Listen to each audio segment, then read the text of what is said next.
I never imagined that inheriting a rustic lodge on a quiet mountainside could ignite so much fury. Yet here I am, just arrived in Cedar Peak, and already it feels like I'm at war. If you think a homeowners association could never go this far, stick around. You'll be shocked when you learn what they did, and even more stunned when you find out who I really am. The day I first set foot in Cedar Peak felt like the prologue to a new life. Everything about this mountain community beckoned to me. Crisp air scented with pine, roads winding through thick forests, and the promise of serenity I'd been craving. Perhaps I thought I'd retire here quietly, leave the stress of city living and an old, complicated past behind. Little did I know, that complicated past was about to clash head-on with a homeowners association known for its unforgiving rules and iron fist. At first I couldn't quite believe the stories locals told me. Cedar Peak HOA is no joke, warned a friendly cashier at the grocery store. Don't cross them if you value your peace. I laughed it off, imagining that maybe they were just strict about lawns and noise levels. After all, how bad could a group of people who meet once a month to discuss paint colors possibly be? But my optimism was short-lived. Within a week of moving in, I found a neatly folded letter in my mailbox. My very first introduction to Cedar Peak's beloved HOA. The tone was polite but menacing. I'd apparently broken a rule by refusing to submit a landscaping proposal for the property, and I needed to attend a compliance hearing. It sounded ridiculous. I was simply trying to trim a few shrubs and add some wildflower seeds near the lodge's entrance. Were those not standard improvements? I considered ignoring the summons, but decided to show up out of sheer curiosity. The so-called hearing was held in a stuffy conference room at the local community center. Around a large wooden table sat 6 individuals who reminded me less of friendly neighbors and more of a jury. At the head was Margaret Atwood, HOA president, and from the rumors I'd heard, a formidable matriarch who brooked no dissent. Margaret's cold blue eyes pinned me with a stare the moment I walked through the door. She explained in an even, icy tone that the Cedar Peak HOA had meticulously enforced guidelines from the angle of your outdoor lighting to the exact shade of paint on your front door for over a decade. My rugged old lodge, inherited from my late uncle, clearly didn't meet the aesthetic standards they upheld. Did I have any questions? I tried to keep my composure, but a hint of irritation bubbled up. Maybe I wasn't some big city lawyer, and maybe I looked like an easy target in their eyes, a newcomer with no local connections. But I had my own reasons for wanting solitude, and I had a certain skill set that, if pushed, could make these people regret trying to push me around. Of course, I kept that to myself. For now, little did they suspect that this unremarkable newcomer, someone they dismissed as just another defiant homeowner, had a history more dangerous than any of them could imagine. They'd soon learn just how far I'd go to protect what's mine, and by the time it was all over, everyone in Cedar Peak would discover that challenging my rights wasn't just a bad idea, it was a monumental mistake. Even after the tense meeting with Margaret Atwood and her counsel, I tried to keep my frustration in check. The allure of the mountains was too strong to give up on Cedar Peak so easily. Still, reminders of the HOA's dominion lurked everywhere. The meticulously uniform mailboxes, the manicured flower beds, and the stares from passing neighbors. I couldn't tell if they pitied me or if they feared I might bring trouble to their carefully curated lives. One thing was certain, I had no intention of bending to petty demands. My lodge would stay rustic, and I would remain vigilant. Despite the cold shoulder I sensed, there were a few exceptions. A neighbor named Sophia Parker waved to me one afternoon while walking her dog, a massive husky that looked more wolf than pet. She greeted me warmly, explaining that she'd heard about the newcomer with the old lodge and felt compelled to introduce herself. As we stood by a split-rail fence, she warned me almost apologetically about how strict the HOA was. She didn't agree with all their rules, but she preferred to keep the peace. I couldn't blame her, yet I'd already decided I wouldn't be cowed. A few evenings later, I found a typed notice taped to my front door. It contained a long list of required improvements. They wanted me to repaint the lodge's weathered exterior with an HOA-approved color, replace the hand-carved wooden sign bearing my family name, and eliminate any plants not on their approved list. The letter ended with an ominous threat of fines and further action if I continued non-compliant. It was laughable and infuriating at once.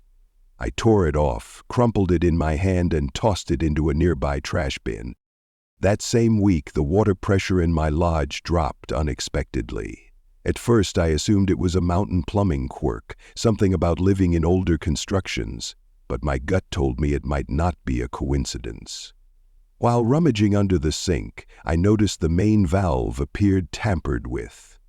My old instincts kicked in, and I examined the pipe carefully. Scratches, fresh ones, marked the metal. This was no accident. Someone had been messing with my utilities, trying to send a message. I realized I couldn't keep to myself entirely. With so many signs that my presence was unwelcome, I needed to make contacts or at least gather information. Sophia was one potential ally. Another possibility was Tim Watkins, the manager of a small ski resort about 15 minutes away from my property. We met by chance when I ventured out to buy supplies. He recognized me as the new lodge owner and offered some words of caution. Stories about how the HOA had forced out a previous resident who'd planned to open a rival bed and breakfast. He didn't elaborate much, but he advised me to watch my back. One misty dawn, as I sipped coffee on the lodge's porch, I remembered my old training. It felt surreal how swiftly I was reverting to old habits, scanning the tree line for suspicious movement, checking the surroundings for anything amiss. After leaving behind a life filled with covert missions, I'd planned on peaceful days here, but the sense of an invisible battle creeping closer was almost comforting in a strange way. I'd always thrived under pressure, even if I never wanted that world again. In an effort to gather intel quietly, I began making small talk with longtime residents. At the general store, an elderly man named Carl told me that Cedar Peak wasn't always under the thumb of a dictatorial HOA, but when some wealthier families moved in, they elected a board of strict enforcers. Over the years, the regulations grew more controlling and resistance from residents dwindled.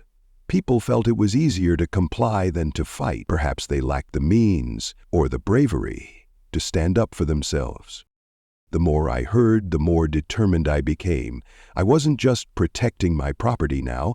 I felt a sense of responsibility to show people they didn't have to cower. Margaret was cunning and well-connected, but I was far from defenseless. The official letters, the surreptitious tampering, and the sideways glares only fueled my resolve.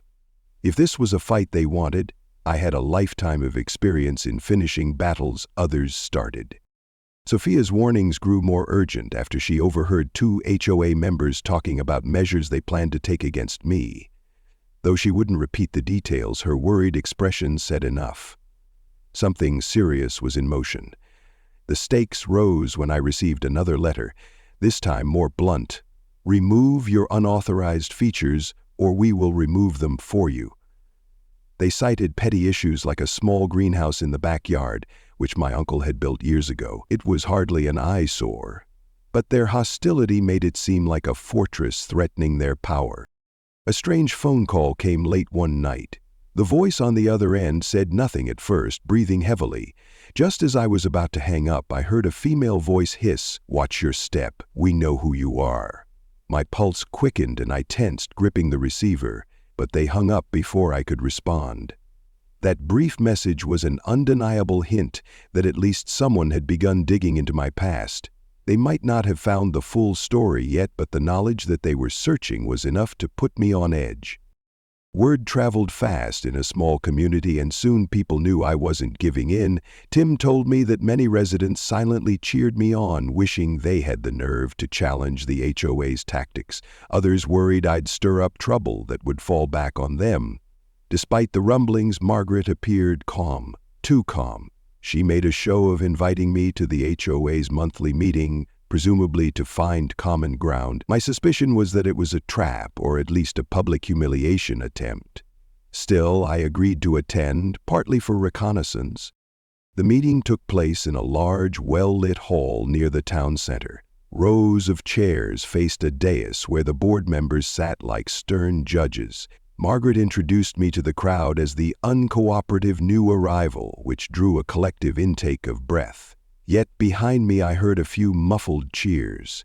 She launched into a sermon about how the community prided itself on order, unity, and aesthetic consistency. Her gaze lingered on me when she spoke, like she was daring me to defy her in front of everyone.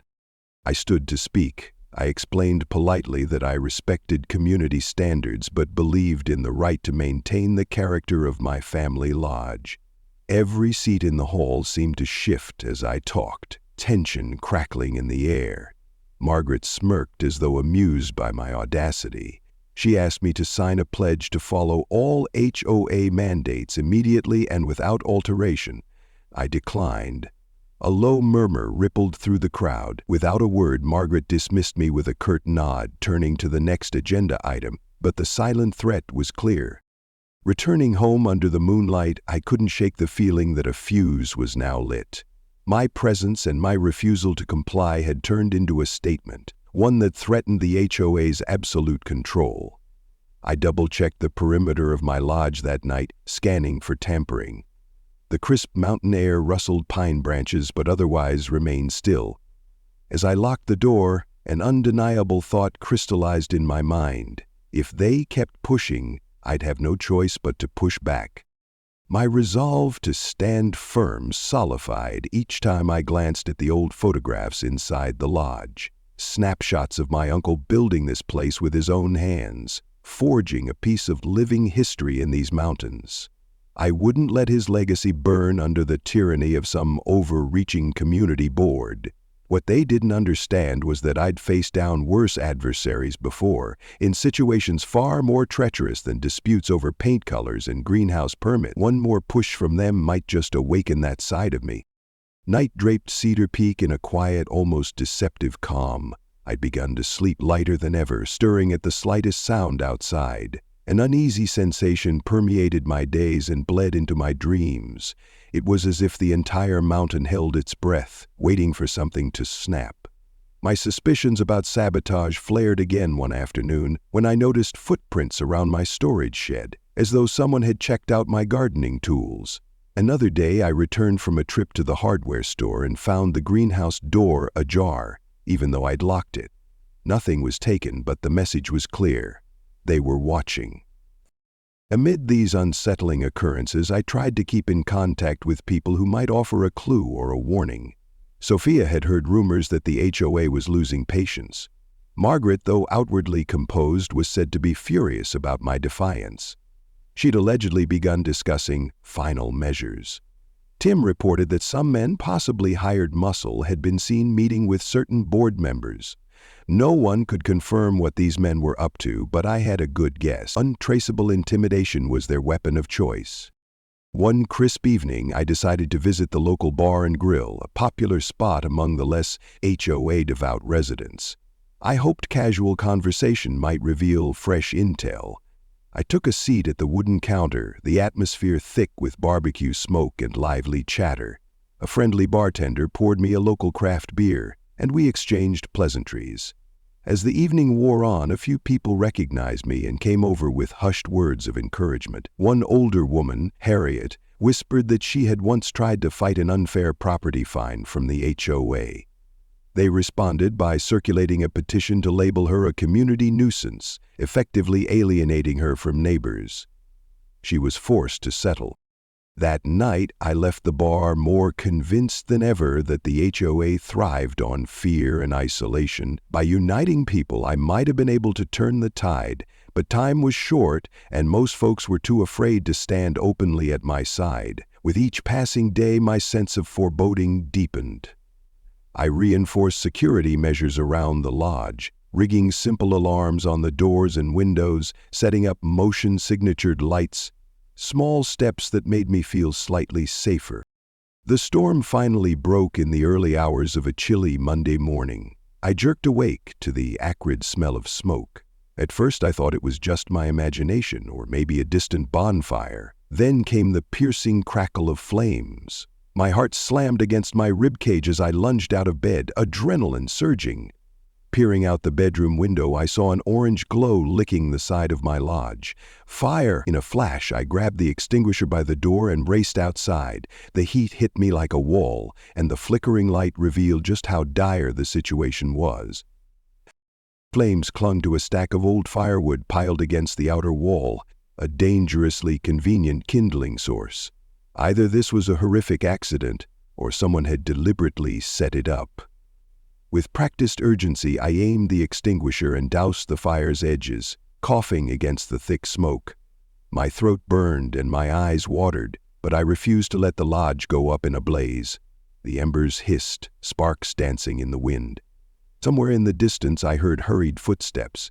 When I turned, I saw silhouettes vanishing into the darkness. My training kicked into high gear. I ran after them, ignoring the searing pain in my lungs. The flicker of a flashlight bobbed ahead. They were trying to escape down a steep trail behind the lodge. Even though my lungs demanded air, I pushed forward, closing the distance. But as I rounded a bend, a heavy body slammed into me, knocking me off balance. We tumbled into a swirl of leaves and dirt. A masked figure was on top of me, grunting as he tried to pin me down. I countered with a strike to his ribs, using the momentum to roll free. He lunged again, but I was quicker, hooking my arm around his neck, forcing him face-slit into the ground. A quick yank removed his mask. I didn't recognize him, just some hired thug, sweating and wide-eyed, realizing he'd picked the wrong person to ambush. He tried to spit at me, cursing under his breath. Then out of the corner of my eye, I saw his accomplice. A second figure raise something metallic. Instinct took over. I ducked, hearing the whoosh of a makeshift weapon scraping the air. Before the second assailant could swing again, I drove a swift elbow to his jaw, sending him sprawling. The first thug scrambled to his feet, hissed something about orders, and sprinted into the darkness. With the second one groaning on the ground, I had a choice: give chase or secure my lodge. I glanced back at the glow from the half-extinguished fire, which still threatened to flare up. Cursing under my breath, I let the fleeing man go. Securing the lodge was the priority. Once I made sure the flames were fully out, I'd contact the authorities, though I had little faith in the local enforcement that often did the HOA's bidding. In a desperate rush, I raced back and grabbed the garden hose. The fire had spread to part of the wooden siding, but I managed to contain it. My lungs burned with each breath, my eyes stinging, yet I pressed on. Sparks turned to ember, and ember turned to blackened wood. My heart pounded in my ears. It wasn't until the flames finally relented that I noticed the swirling lights of a fire truck rolling up the gravel road. Someone must have called them. As firefighters doused the remaining hot spots, I sank to my knees on the wet grass, my hands trembling from both anger and relief. Sheriff Bailey, a middle-aged man with a thick mustache, arrived shortly after, looking concerned but also guarded. He asked me a series of questions. Had I seen who started the fire? Did I have any reason to believe it was intentional? I told him the facts, leaving out certain details of my takedown. The last thing I needed was more suspicion cast my way. He scribbled notes, glancing from me to the charred section of the lodge. I couldn't read his expression, but he assured me they'd investigate. I doubted that would go far if the trail led back to powerful HOA members. Sophia showed up, her face pale with worry, handing me a blanket despite the summer chill. She whispered that she'd seen a black SUV speed away from the area around the same time the fire erupted. It matched the description Tim had given of some strangers meeting with the board. None of this was coincidence. Margaret and her group had crossed a line. They'd moved from intimidation to outright arson. They wanted me gone one way or another, and if that meant burning me out, so be it. Once the emergency vehicles departed and the lodge stood in smoky silence, I faced the blackened timbers with a surge of defiance. Anger coiled in my gut, molten and fierce. The time for half measures was over. I'd been trying to solve this diplomatically, but they'd shown me exactly how far they were willing to go. And now they'd see exactly how wrong it was to drag me back into a world where I had to fight tooth and nail. My lethal skill set, the one I'd vowed to leave behind, well, sometimes you don't get to choose when it resurfaces. That night I sat at my kitchen table, adrenaline still coursing through my veins, and quietly planned my response. I reached out to a former colleague, a voice from my past with ties to law enforcement and intelligence. I was vague about the details, but I needed advice. The call ended with a mutual understanding. If I needed backup, it would be there. I hung up, feeling old ghosts stirring. If the HOA's worst mistake was to push me this far, their second worst mistake was not realizing just how resourceful I could be.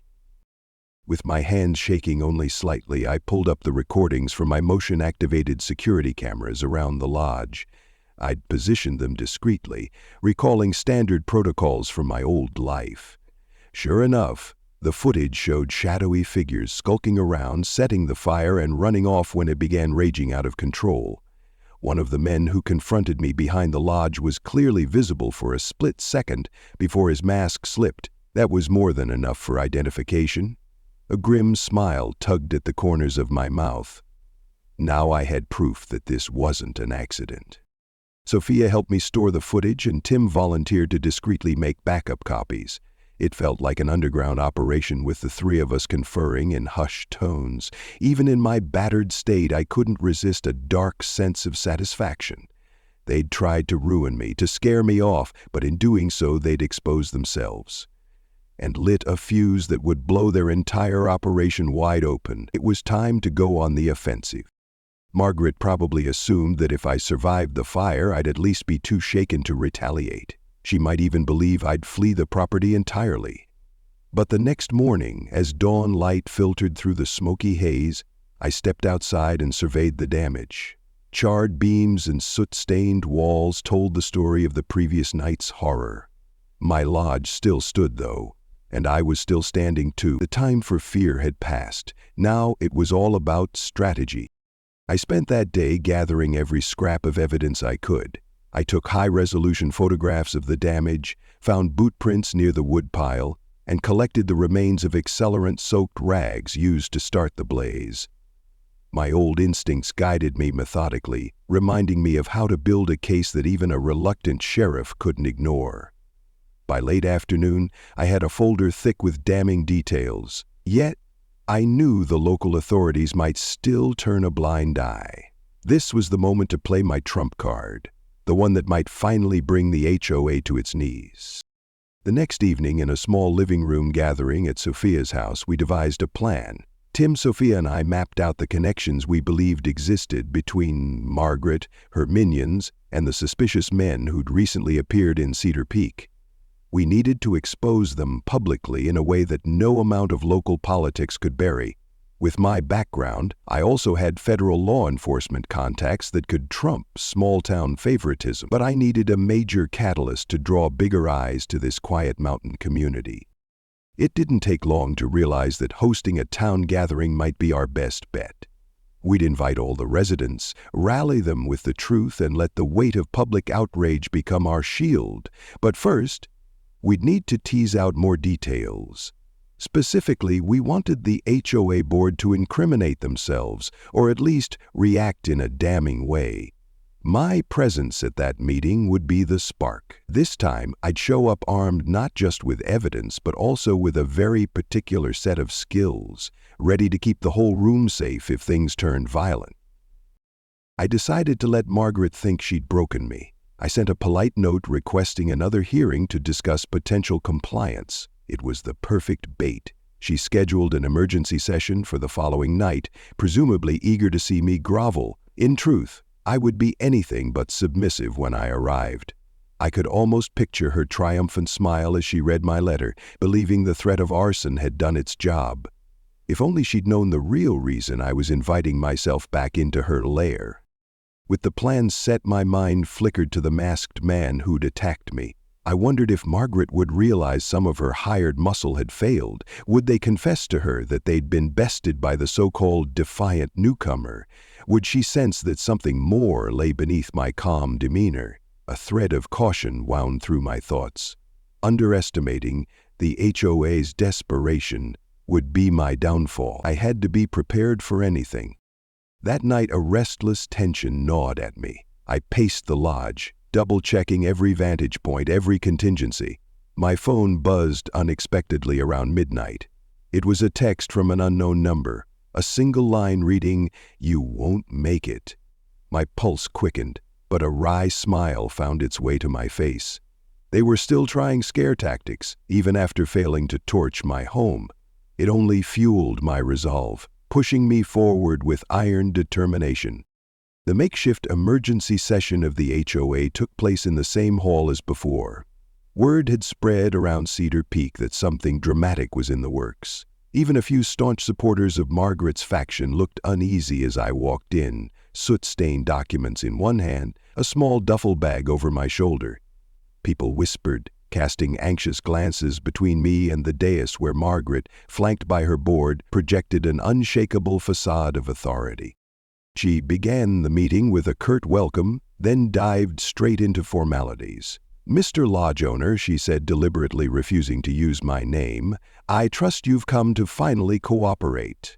Her tone was so smug it made my blood boil. I glanced around, noticing Tim and Sophia in the back row, cameras discreetly rolling. Several other curious residents hovered near the exits, as though half expecting the walls to cave in. Without preamble, I pulled out evidence from the night of the fire: photographs, melted canisters of accelerant, and yes, a snippet of the security footage. Gasps rippled through the audience. Margaret's eyes narrowed. She tried to maintain her composure, but the tension in her jaw was unmistakable. "What is the meaning of this?" she demanded, her voice trembling with a mixture of anger and fear. I explained that my lodge had been set on fire and that I had reason to believe certain individuals connected to the HOA were responsible. Murmurs erupted, and a few board members exchanged panicked looks. Margaret's attempts at denial fell flat when I played a brief clip of the masked arsonist creeping around my property. Though it didn't explicitly show the meeting with the HOA, the timing and context were damning enough. Tim seized the moment, standing up to reveal that he'd seen suspicious vehicles in the vicinity, while Sophia chimed in about the threats she'd heard. The room crackled with shock, and I could almost see fear in the eyes of those who had unthinkingly supported Margaret for so long. The typically serene, rigid environment of these meetings shattered under a barrage of evidence and eyewitness accounts. Margaret sputtered, claiming she had no idea who these people were, that I must be fabricating the story, but her performance was unconvincing. Suddenly, the main doors burst open. Sheriff Bailey stepped in, flanked by two deputies. He paused, surveying the scene. My heart pounded. Was he here to protect the HOA or to actually investigate? Bailey locked eyes with me, and for a tense moment, no one spoke. Then he turned to Margaret, asking if she was aware her name had been mentioned multiple times in connection with property damage and intimidation. She tried to switch tactics, painting me as a paranoid newcomer stirring trouble. But the hush in the room told a different story. People had seen enough. They wanted answers. With public pressure mounting, Bailey announced that he'd received additional evidence. Apparently, Tim had shared digital copies of the security footage as well. The sheriff's expression was a mix of concern and resolve. Despite my earlier doubts, it appeared he couldn't ignore the situation now, not with half the town watching. He signaled his deputies to start collecting statements. Before Margaret could protest, I opened my duffel bag and removed a thick stack of documents. The compiled records of Margaret's questionable financial dealings with certain maintenance contractors, phone records linking her to the hired muscle, and even suspicious HOA budget lines that suggested hush money had been funneled in various directions. Margaret's face went sheet white. A ripple of outrage surged through the crowd. Some board members tried to slip away, but the deputies blocked them. For a brief second, I felt a pang of triumph so strong it nearly took my breath away. This was the turning point. The moment the careful facade crumbled. The truth was out, and no amount of bullying could force it back into the shadows. The tension reached a fever pitch as Margaret's posture stiffened, and she ordered the crowd to disperse, claiming the meeting was over. But no one moved. Her final act of desperation was to accuse me of hacking into HOA systems. She shouted that I was no innocent civilian, that I had training beyond normal, and that maybe I was the real threat to the community. Her words echoed with hollow fear. The hush that followed was deafening. I realized then that she must have discovered, at least partially, my background, though not the entire scope of it. I waited, letting her accusations hang in the air. Finally, a resident I hardly knew stood up, exasperated, and declared that even if I had special skills, I had never harmed anyone. Meanwhile, Margaret's side had nearly burned down a historic lodge. Caught between her unraveling lies and the crowd's growing anger, Margaret made a break for it, pushing past the deputies. That's when something inside me, the trained operative, took over. Calmly, I intercepted her before she could flee the hall. She tried to swing at me in desperation. I sidestepped, gently but firmly taking her arm to keep her from hurting herself or anyone else. The entire crowd seemed to hold its collective breath. I handed her off to the deputies, who secured her in handcuffs. A surreal hush descended as more board members were taken into custody or questioned on the spot. Sophia and Tim, their cameras still rolling, exchanged stunned glances with me. This was it, the final curtain on the HOA's reign of intimidation. Outside, red and blue lights flickered against the darkening sky as additional patrol cars arrived. A swirl of emotions washed over me: relief, anger, and an odd sense of sadness that it had come to this. Despite everything, I knew Margaret and her cronies had done this to themselves. Within the hour, the hall emptied. Some residents lingered, shooting me thankful looks. Others seemed drained, as though a long nightmare was finally ending. I retrieved my duffel bag and walked out into the cool mountain air. Sheriff Bailey approached me, his gaze more sympathetic than before. He nodded, gruffly acknowledging that while my methods were unorthodox, the evidence spoke for itself. He admitted they'd be sorting through this mess for weeks, possibly months, but at least the immediate threat was contained. The next day brought a mixture of chaos and calm. News spread fast, and the shockwaves rippled through Cedar Peak. Margaret's interim replacement on the HOA board tried to do damage control, claiming that a few rogue elements had orchestrated the violence. But the public knew better now. People who had once cowered under the HOA's strict rules felt emboldened to speak out. Several contested citations and fines from over the years, demanding refunds or legal accountability. The entire structure of the HOA teetered on collapse.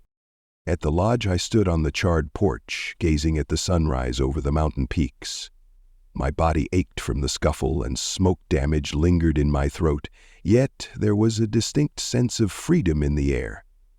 Tim arrived with a small crew to help me remove debris and start repairs. Sophia brought coffee and pastries, her eyes bright with relief. As we worked, the conversation floated between jokes about the scandal and genuine gratitude that justice had been served. For the first time since I came to Cedar Peak, the mountain truly felt like home. Life rarely ties up neatly, though. A day after the arrest, I received an unmarked envelope in my mailbox. Inside was a single photograph. Me, in the middle of the scuffle behind the lodge, grappling with one of the masked men. The photo was grainy, but it captured my stance, a clear sign that I'd been expertly trained. On the back, someone had scrawled, "We know." A chill zipped down my spine, but I refused to be intimidated. If there were remnants of that hidden threat, I was ready. As the dust settled, Cedar Peak became a different place. The HOA's iron grip had been shattered, replaced by a cautious optimism that maybe this town could thrive without oppressive oversight. While law enforcement sorted out who was involved in the arson and who funded the hired enforcers, neighbors who barely spoke to each other before began sharing resources. Community potlucks and open discussions replaced the tense, silent glares that once prevailed. Meanwhile, I threw myself into rebuilding the lodge's damaged exterior. Tim brought lumber, Sophia chipped in with her design ideas, and even Harriet, the older woman who'd once been ostracized, came by with a plate of homemade cookies. The sense of collective effort warmed my heart in a way I hadn't felt for a long time. Each nail I hammered into place felt like a small victory, not just against the HOA's tyranny but against my own past cynicism. In the weeks that followed, Margaret Atwood and several board members were officially charged with conspiracy, vandalism, and harassment. I heard rumblings that a few might make plea deals to avoid harsher sentences, but the damage to their reputations was irreparable. Some part of me couldn't help feeling a pang of pity for them. They'd built their identities on power and control, only to watch it crumble because they couldn't handle a single, determined homeowner who refused to bend. Nonetheless, justice was being served. The broader lesson for the community was that no one should be so afraid of an association that they allow injustices to pass unchecked. My lodge took on a new significance. Once a retreat I'd intended to use for solitude, it had become a symbol of standing one's ground. Neighbors who'd rarely spoken to me before now approached with warmth and curiosity. They asked about my background, why I had such unusual defensive skills.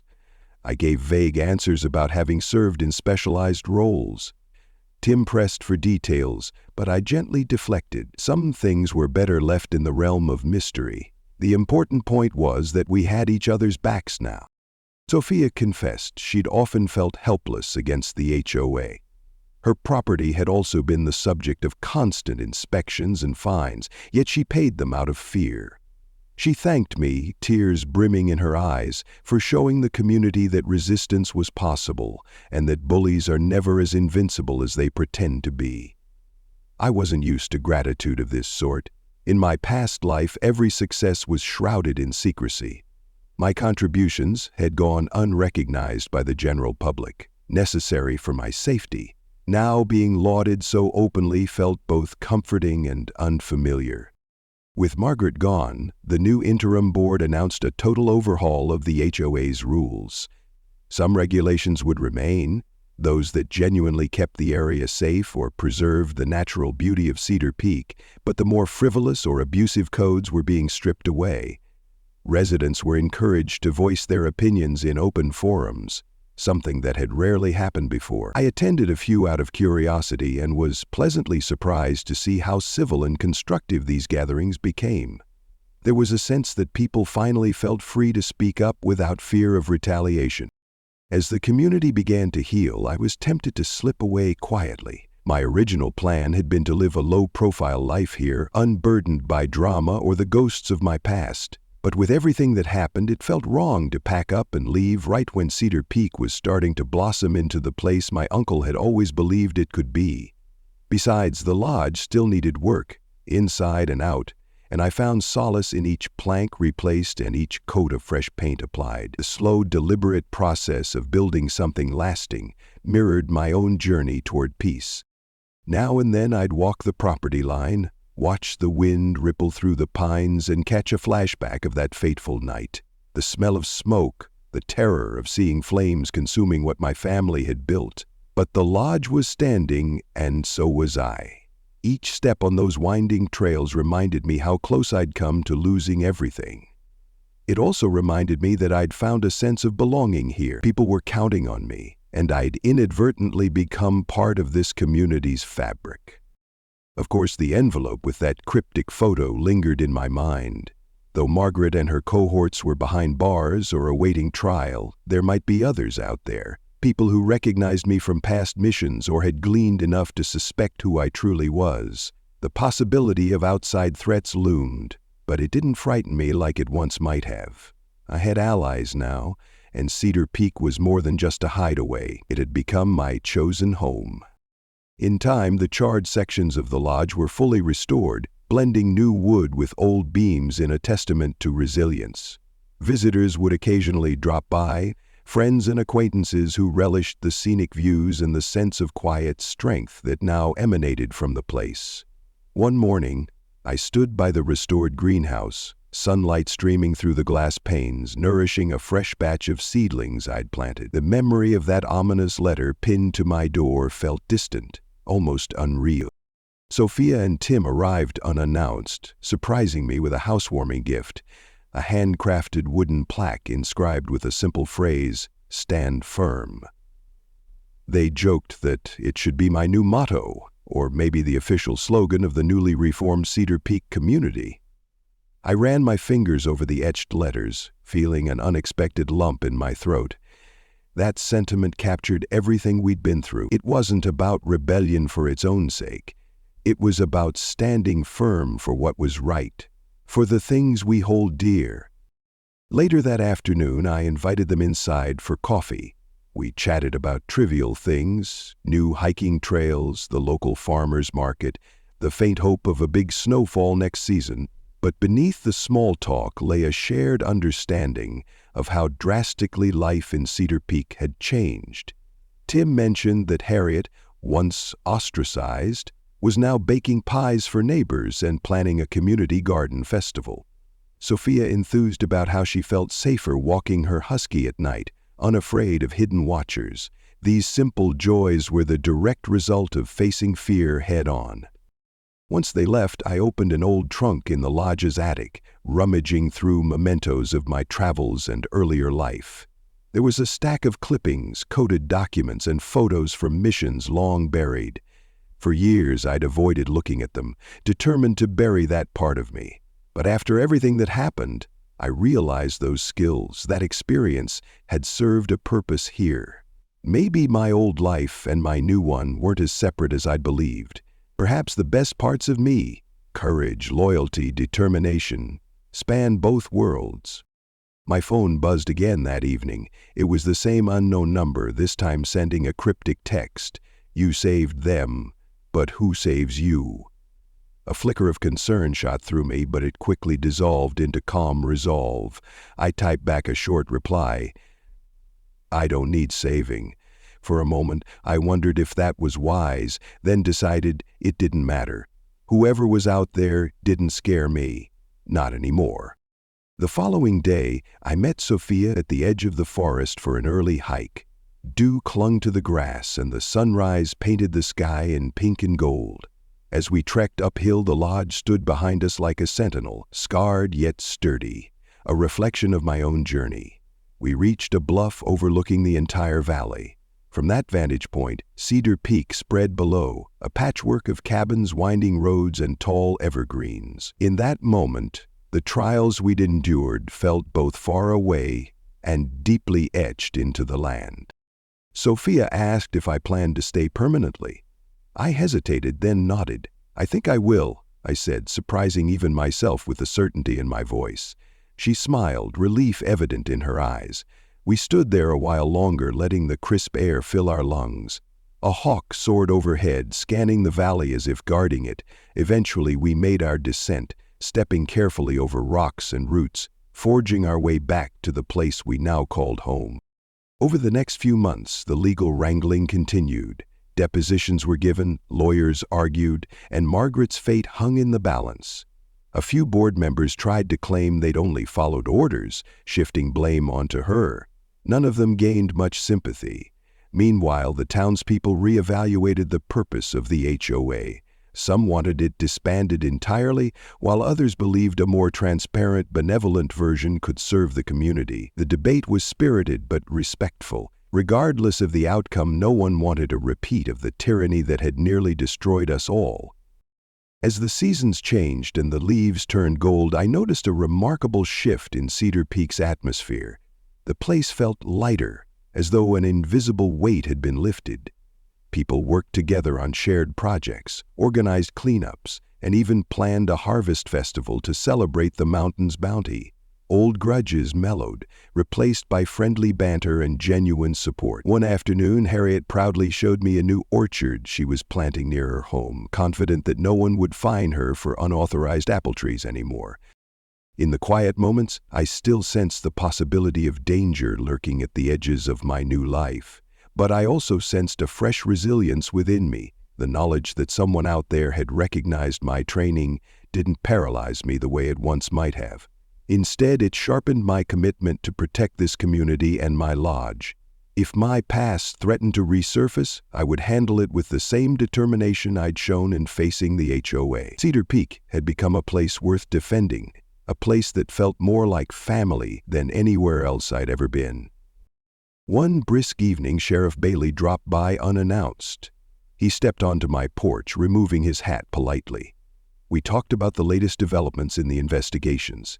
He seemed genuinely impressed that I'd gathered so much evidence and orchestrated such a well-timed reveal. I told him I had some experience with gathering intel. He gave me a long, appraising look, then nodded as though that was all he needed to hear. Before leaving, he thanked me for helping to restore peace. It was a small gesture, but a meaningful one, a far cry from his initial skepticism. As twilight deepened, I lit an old kerosene lantern and walked around the lodge, checking the repairs, feeling grateful. The wood smelled fresh, and the logs still bore faint marks of smoke, a reminder of what almost happened. I thought back to the moment I first arrived, brimming with hope, only to be sucked into a maelstrom of conflict. It was ironic that the very battle I sought to avoid had anchored me more deeply here than any quiet retirement ever could. Maybe life has a way of giving us the challenges we need to truly belong.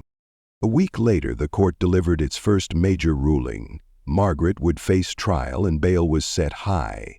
Her attorneys tried to spin a story about her being victimized, but the judge wasn't buying it. The evidence was too damning.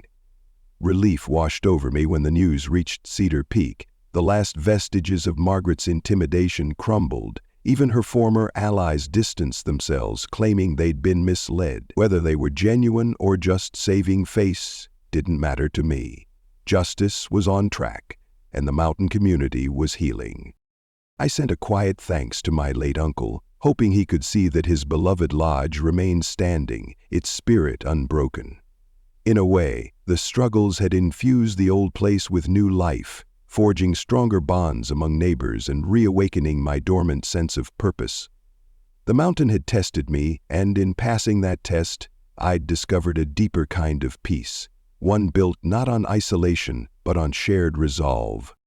As for the cryptic warnings and the photograph that hinted someone had recognized me, I decided not to let it poison my newfound contentment. If a new threat emerged, I would handle it.